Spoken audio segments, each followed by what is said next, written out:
Hello and welcome. I'm Jeremy Olivier, and here's what happened this week. Taiwan's president and central bank stepped in earlier this week as the new Taiwan dollar strengthened sharply against the greenback, rising at the fastest pace in decades.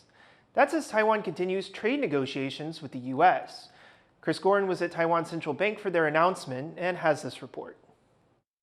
From the presidential office to here at the central bank, Taiwan's government officials are reassuring the public that the country's currency, the new Taiwan dollar, will remain stable following recent rapid changes in the exchange rate. Importantly, they also sought to clarify that they are not under pressure from the U.S. to let the Taiwan dollar appreciate.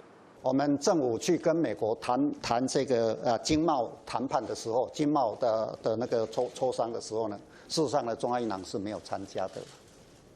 没有参加，表示说没有汇率的这个议题，没有汇率的这个议题。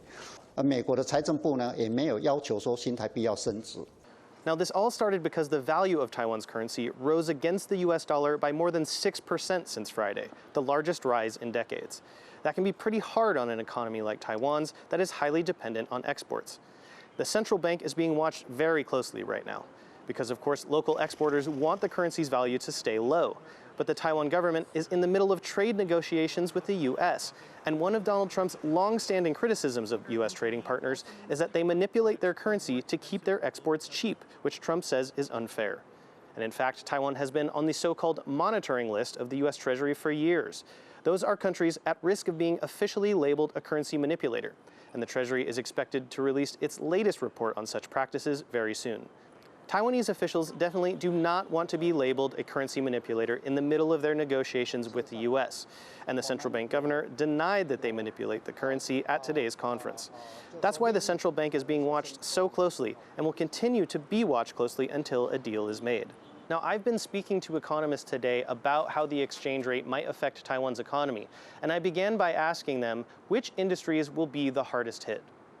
With the sharp appreciation in such a short time, of course, this creates a huge pressure for company exporting to the U.S. And especially, I think the pressure will be huge, especially for companies with narrow profit margin. For the high-tech company, I think the shock will be limited. But for the traditional industry, I think the shock will be quite dramatic. So it seems it's the smaller industries in Taiwan, not its larger electronics exporters, that may be hurt the most from this. Luffy Li, Hank Shu, and Chris Gorin in Taipei for TaiwanPlus. Both President Lai Ching-te and Premier Zhuo Rongtai stressed that the NTD's rapid rise in value was not a result of U.S. pressure. It comes as the country's officials continue to negotiate with the U.S. to lower tariffs. But Taiwanese businesses are making their own moves to protect their interests. Joyce Zheng reports.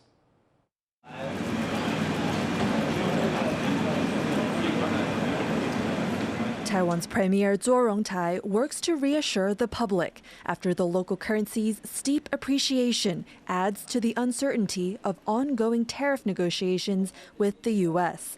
Officials from both countries met in D.C. last week for their first in-person talks, and the premier is optimistic. 在这一次上周的实质面对面的谈判当中，进行的过程相当的融洽，也为后来奠定了好的基础。 The U.S. has been negotiating for weeks now with dozens of countries about the tariffs. U.S. President Donald Trump says there could very well be trade deals to disclose soon, something he said last week and the week before. Despite the uncertainty, U.S. Treasury Secretary Scott Bessent is doubling down on the tariffs' stated goal to revive American manufacturing. Tariffs are engineered to encourage companies like yours to invest directly in the United States. Make your products here. You'll be glad you did. As officials work on securing a deal, Taiwanese entrepreneurs are putting their heads together to protect their businesses. At a recent forum in southern Taiwan, executives from a range of sectors got together to exchange ideas on how to globalize their businesses, a necessary step, they say, to survive. I think everybody knows that we are an island type of country, right? So we have only 20 million people on the decline. still, so there's no way we can go except going abroad. At the event, hosted by Taiwanese alumni of the University of Michigan, executives shared their experiences operating in places like Vietnam, Germany, and the United States. Casey Kong helps Taiwanese firms invest in the state of Michigan. He says fears that U.S. production costs will be higher than Asia are valid, but that this does not mean investments won't pay off. Certainly, there will be winner and loser. Higher costs don't always translate into higher margin, but in this case, I think if you focus on the U.S. market, maybe the new change might create more additional opportunity that's not currently in their business plan. Alan Cheng also assists Taiwanese investors looking to expand in the U.S. He says entrepreneurs need to fundamentally shift their business approach, emphasizing soft skill traits like courage and confidence to get a good deal. 可是我们台湾人通常就会点头 yes， 那这不见得好事，因为你这样没有把正确的声音讲出来，没有把你的意见讲出来，其实很多时候讨论是无效的。 As Taiwanese businesses wait to see what Taipei and Washington officials settle on, they're also taking matters into their own hands, determined to find ways to diversify to survive in an evolving economy. Kamashu, Joseph Wu, and Joyce Zhen for TaiwanPlus. The military says Taiwan received a first batch of 16 ATACMS missiles from the U.S. in January. Military sources have independently confirmed the delivery of the missiles. Local media reports say another 48 were scheduled to be delivered in the first quarter of this year. The ATACMS is a supersonic battlefield missile with a range of up to 300 kilometers. The missiles are part of a deal agreed in 2020, which also included HIMARS rocket launchers. President Lai has used his first VE Day speech to sound a warning about the growing threat of authoritarianism to Taiwan and democracies across Europe. It marks the first time Taiwan has officially commemorated VE Day, when World War II ended in Europe with the defeat of Nazi Germany.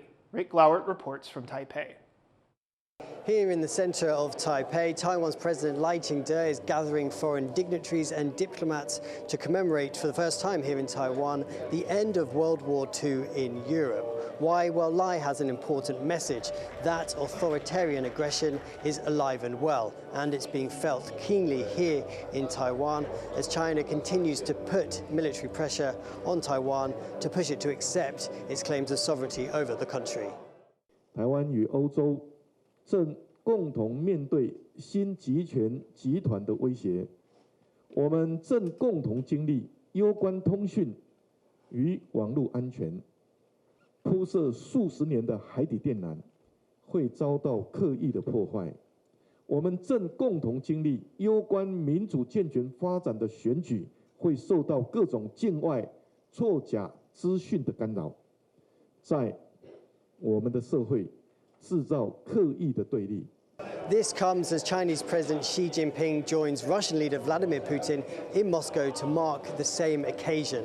Lai here aligning himself with like-minded democracies and the rules-based international order established after World War II, and calling on them to unite in the face of rising 21st century authoritarian aggression.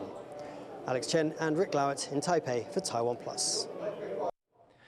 Main opposition Kuomintang chair Eric Chu is facing backlash for a controversial statement he made on the eve of VE Day, drawing a comparison between Taiwan's President Lai and Hitler. Leslie Liao has more. Strong words for an adversary. 真正需要下台的是赖清德，真正需要悔悟的是赖清德，真正需要改变的是独裁者赖清德。 Taiwan's main opposition Kuomintang chair Eric Chu has pulled no punches in describing how he feels about President Lai Ching-te, but his most recent comments may have gone too far. 今天赖清德，你对在野党的所作所为，你要记住，你就是在做希特勒做的事情。 Chu compared Lai to Germany's authoritarian Nazi leader on the eve of the 80th anniversary of Victory in Europe Day, which commemorates the Allies' win in Europe during World War II. This all begs the question, where does Chu's ire for Lai come from? Taiwan's ruling Democratic Progressive Party and the KMT are fighting for control in the legislature. While the KMT currently holds majority power in the chamber in conjunction with the Taiwan People's Party, its lawmakers are facing recall campaigns. The KMT is running a counteroffensive looking to unseat ruling party lawmakers also. But in recent weeks, there have been reports that signatures on petitions supporting the KMT's recall drive include the names of dead people. Prosecutors have searched several KMT offices and detained party officials. Zhu says that the moves are calculated efforts to take down Taiwan's opposition.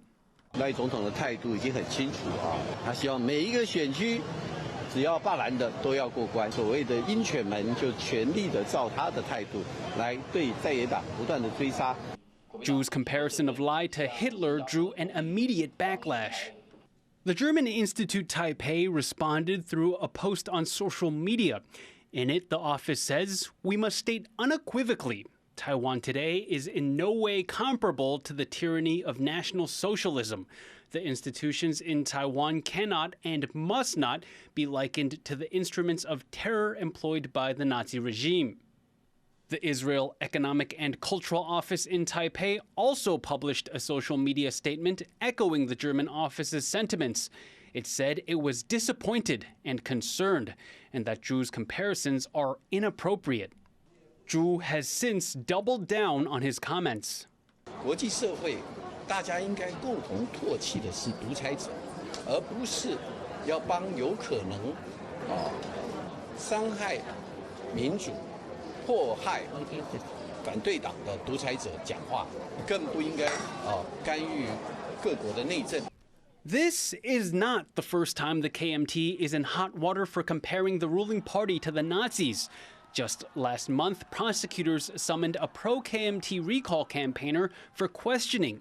He showed up wearing a swastika armband and brandishing a copy of Hitler's Mein Kampf. Zhu initially defended the person's actions, saying it was meant to ridicule what he called the DPP's dictatorship. Zhu's comments against Lai come at a sensitive time. A time when much of the world is celebrating victory over authoritarianism. As the world remembers, the KMT has found itself at the center of a self-inflicted controversy. James Lin and Leslie Liao for TaiwanPlus. Over 5,000 pharmacists and pharmacy students have come out to protest a new government directive. The order allows some pharmacy graduates to sell traditional Chinese medicine without passing the National Pharmacist exam. 往后诊所的医生第二代也休息35个学分就可以当医生。我想这种逻辑已经把专业践踏。The protesters called the directive illegal and a threat to public safety. The health ministry argues the change addresses worker shortages and supports the traditional Chinese medicine industry. Pharmacists are threatening to protest outside the ministry every week until they get a satisfactory response. Sailors from Palau and Taiwan have completed a historic trip in a traditional double-hulled voyaging canoe. The Alanganu Maizu took 2 weeks to travel from Palau using only traditional navigation methods such as the stars, waves, and winds. It's the first voyage of its kind and is aimed at reviving an ancient connection between Taiwan's indigenous peoples and Pacific Islanders. Thank you for watching Here's What Happened. Be sure to visit the TaiwanPlus website and follow our social media for more stories. Finally, here's some more images of the Alanganu Maizu canoe on its way to Taiwan. I'm Jeremy Olivier. Take care and see you next time.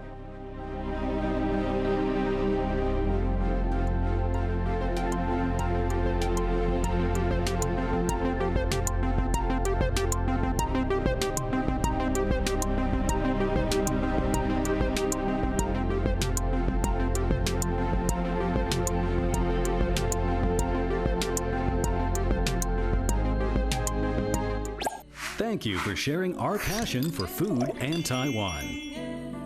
Veggie Island explores the vibrant world of plant-based cuisine. Wow, this is amazing. While Taiwan on the Rocks uncovers the stories and craftsmanship behind every sip. Have you ever tried Taiwanese beer? Are you ready to taste even more of Taiwan?